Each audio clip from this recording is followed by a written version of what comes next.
I know y'all seen that video of NLE Choppa talking about Jesus. I know y'all seen that video, bro. It's everywhere. Twitter, Instagram, TikTok, anything you want to, it's everywhere. And the crazy thing about it was he did it on the Den of Kings with Kirk Franklin. They had Ray J over there. They had Jonathan Majors. They had all types of. It was a crazy cast. As a matter of fact, it was a great episode too. So y'all should go watch that.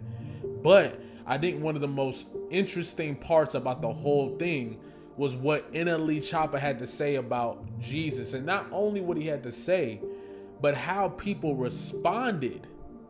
Right? And I think it points to a major conversation that I want to have, and that I'm totally open about being wrong when it comes to my perspective. And that's why I'm having this conversation. For if I do say anything or whatever, feel free to educate me in the comments. And ultimately, this is just my perspective as well, where I'm at. And that's why I think when I look at it from that perspective, I'm able to see NLE the great in a different light with what he's talking about. But we'll get to that. He ends up saying that he thinks that people praise the Son more than they praise the Father, right? And Jonathan Majors responds by saying, do you read the Bible? And then he says, yeah, boom, boom, blah, blah, blah, blah. Jonathan Majors then says, you need to read it again. And we all understand why he said that, right? He's saying that the reason why you're even having this question and this perspective is because you're not reading the Bible. And this is where, when I hear that, I'm just like, from my perspective, the Bible is so widely based on interpretation, right? And I think that's why some people say, read the Bible without trying to understand it. Because, which I don't know about that, but they do say try that, because trying to interpret it is not gonna help you. It's gonna confuse you, right? And from my perspective, it's like this world that we live in is clearly dominated by the idea of religion. That's the one thing that dominates our world. It gives a whole bunch of leeway for people to do whatever they want to do, or the people in power to do whatever they want to do, as long as it's aligned with the religion they follow, or the religion that they follow, right? It's used to justify war, colonialism, all types of stuff. You see what I'm saying? So from that perspective, why wouldn't the message be altered? Or why wouldn't not saying the writing, but maybe, but why would the message be altered? Why wouldn't it be altered? Why wouldn't it be manipulated in order to feed the interest of those in power? You see what I'm saying? And that's based off the way people tell the stories, the main narratives of the stories. And then this is why I think it's extremely important to have an open mind when anybody is speaking, right? So I also think it's important that we recognize that NLE Choppa is in it, or NLE the Great is in his deconstructing religion phase, right? And that deconstructing religion phase is where you start to realize, like, I can probably guarantee I can tell you how it goes for a lot of black people who go through on a spiritual journey. And it's that you usually got a whole lot of spiritual trauma, so you walk away from God. Then as you out there, boom, boom, you go through things, you go through lessons, and boom, boom, you realize God was with you the whole time. You go back to God and try to do it the certain way that the people that you are doing it, right?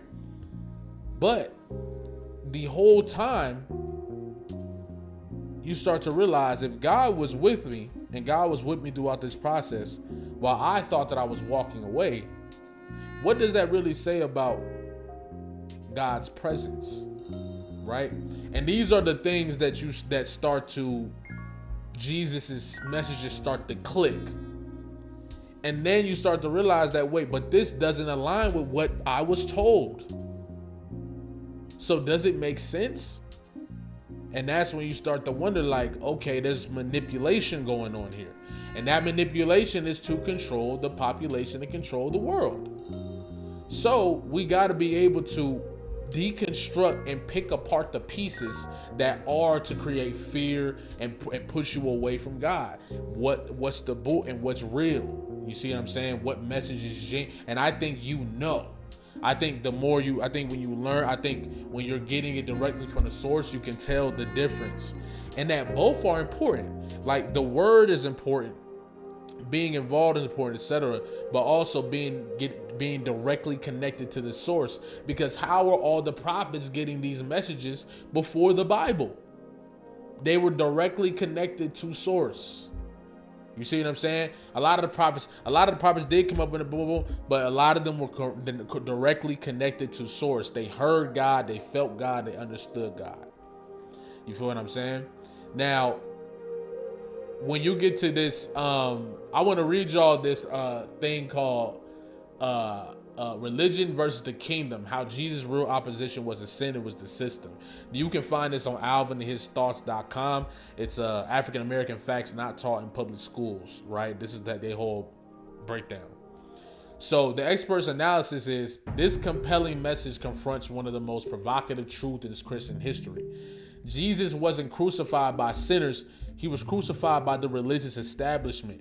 The real threat to his message wasn't immorality, but institutional piety. Let's break this down. The core claim is that Jesus opposed religion, not sinners. The number one opposition of Jesus Christ on earth was never sin, it was religious people. This is the claim, right? This statement flips traditional doctrine on its head.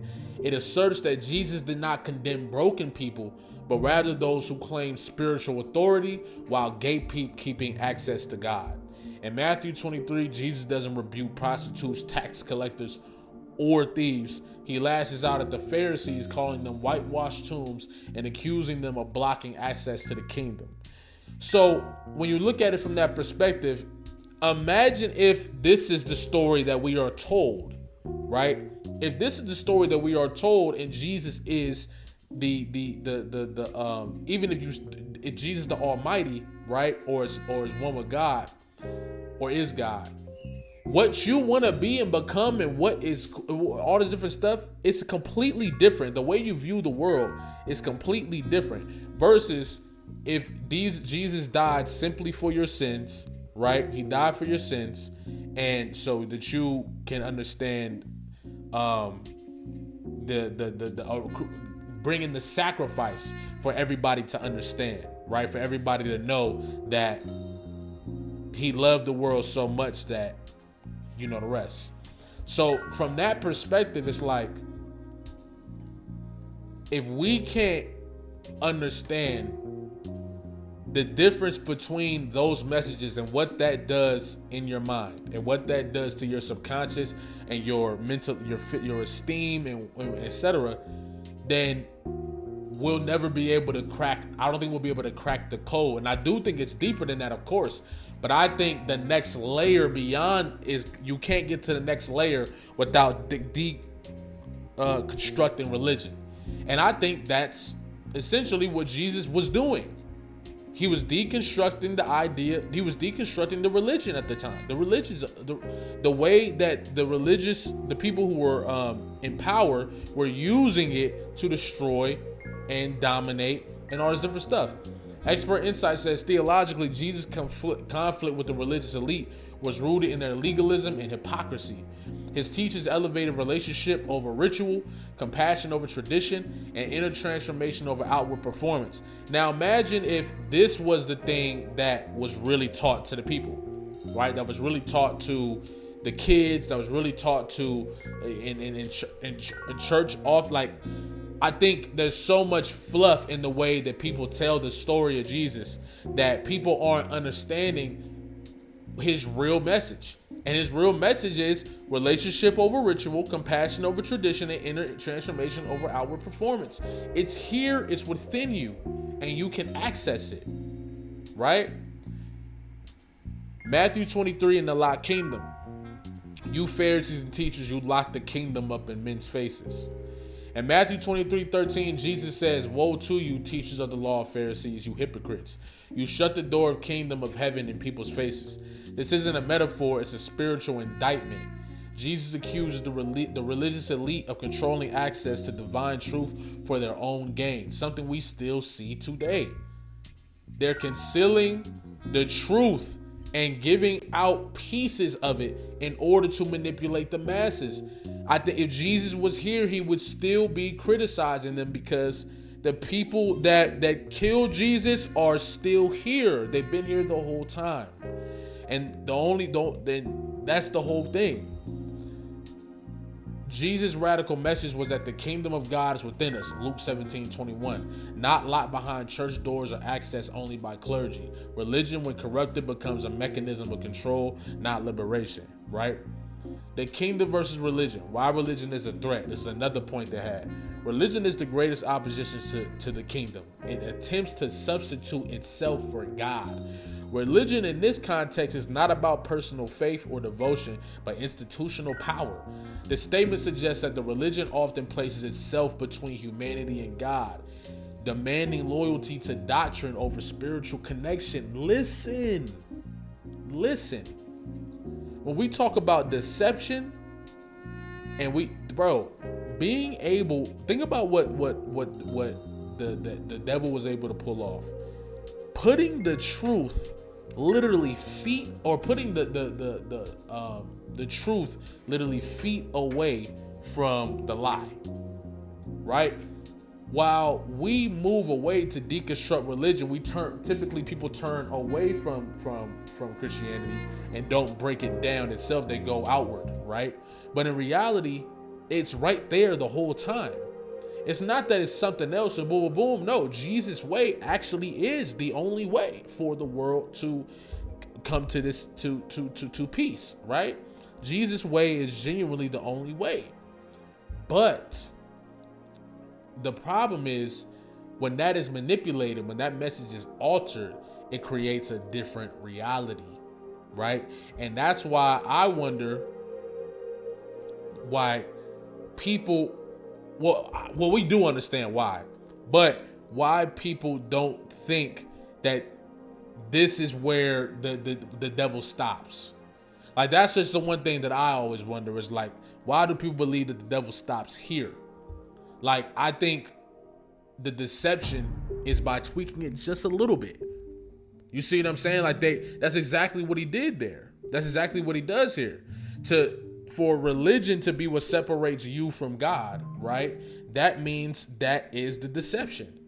That doesn't mean that religious people are or whatever. That's not what I'm saying. But it's extremely easy to get tied into worshiping the religion itself instead of God, when there's so much fear based into it. When you don't want to go to hell, when you don't want to be a bad person, when you don't want boom, all this different stuff. It's a lot of guilt and shame that comes with it, right?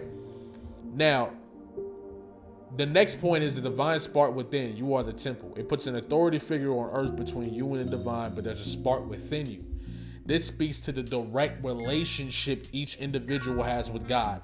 You have a unique, authentic relationship that's personal between you and God. I think the religious part is supposed to strengthen it, but they use it as the actual source, right? It's a lot of people that don't even separate Christianity from the Bible. Like, it's a lot of people that think the whole Bible represents Christianity, right? They don't know that Christianity is something that comes after Jesus, right? That comes from the misinformation and the misleading of the message. And that's all what they do, right?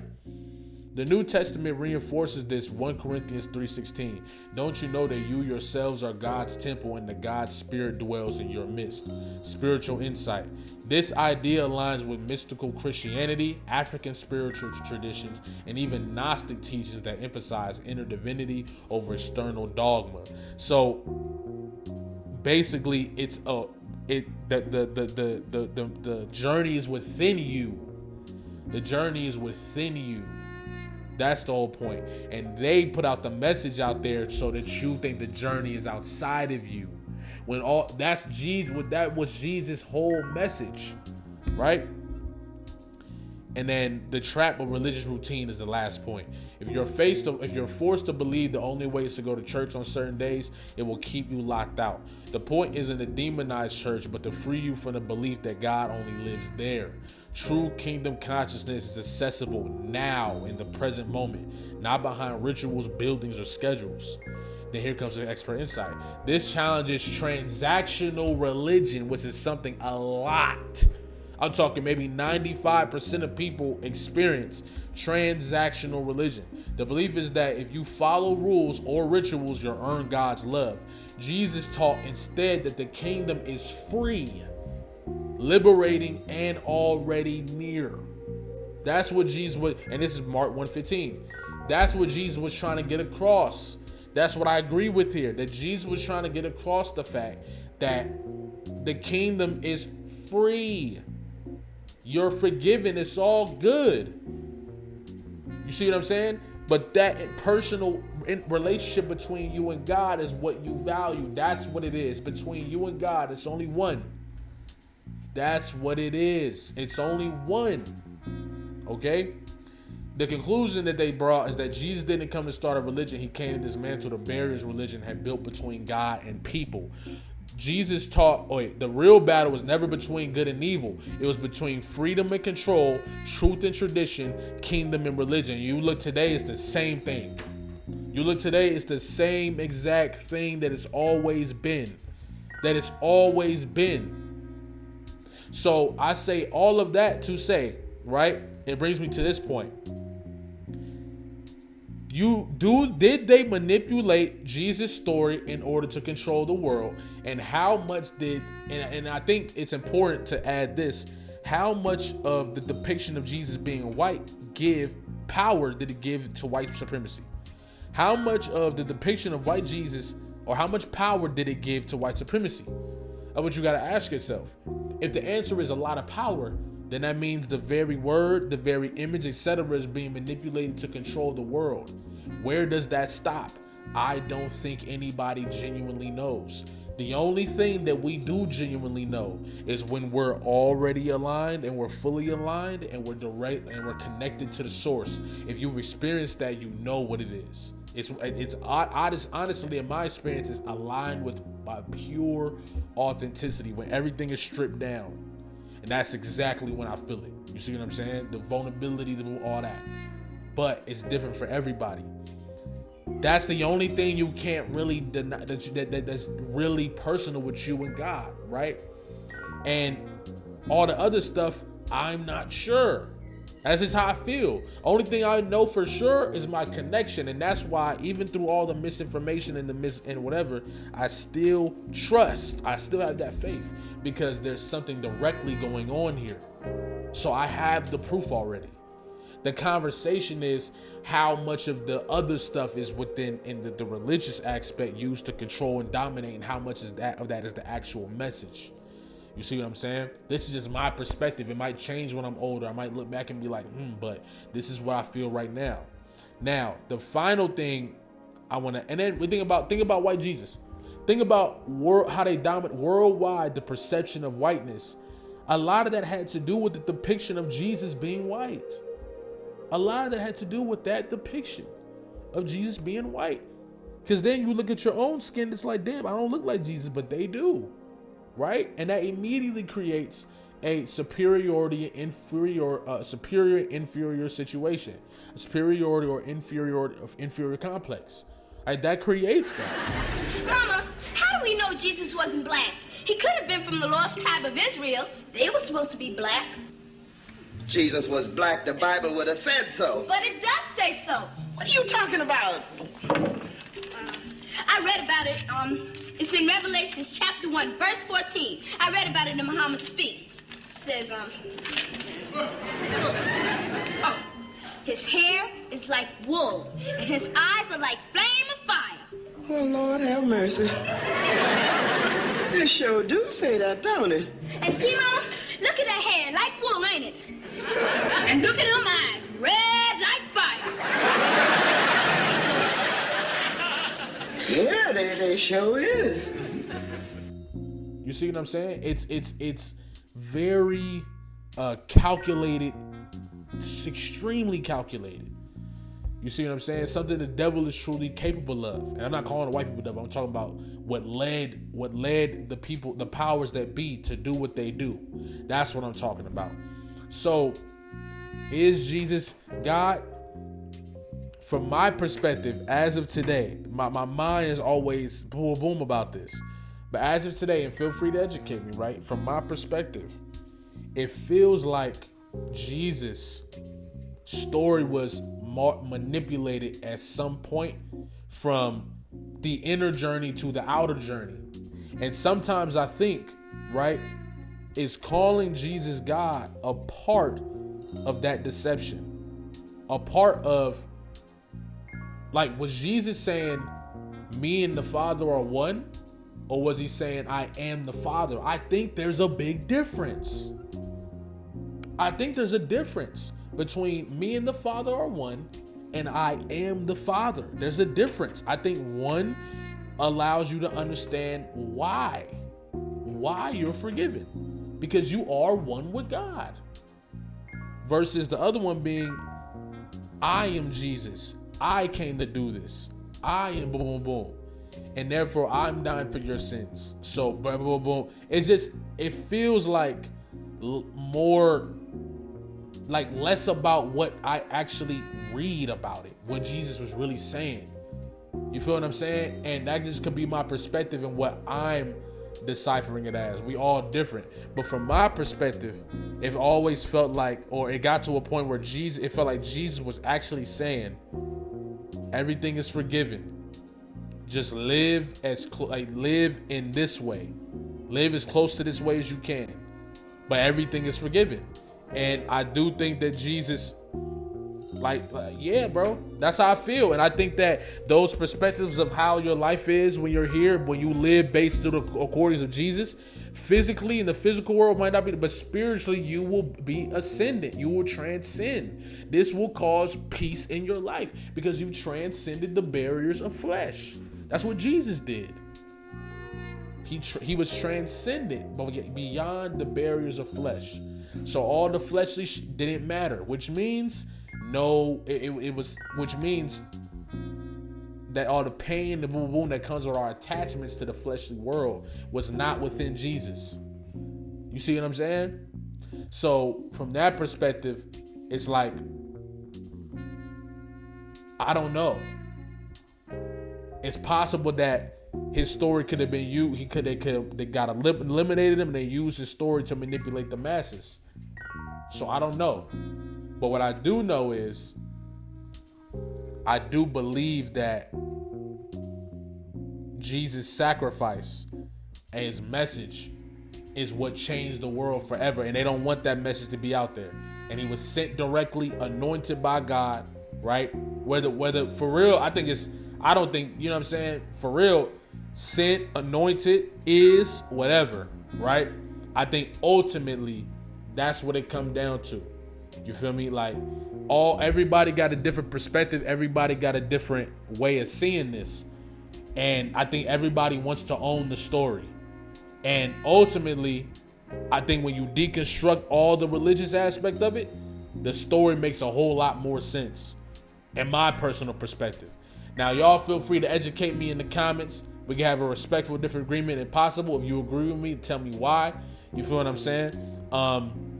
So yeah, I don't fully agree with what NLE Choppa was saying, but I do think that it's interesting between what message I am the Father versus I am one with the Father, the difference in those messages and the difference in how those messages empower you. You feel what I'm saying? So yeah, like, comment, subscribe, especially if you're new here, especially if you've been here. I'm gonna drop the Discord in the comments. And once again, this is just my perspective. You feel what I'm saying? I'm still growing, still learning. So if I am wrong today and I learned I was wrong later, that is what it is. But today, this is what I believe. Feel free to educate. I'm gonna catch y'all.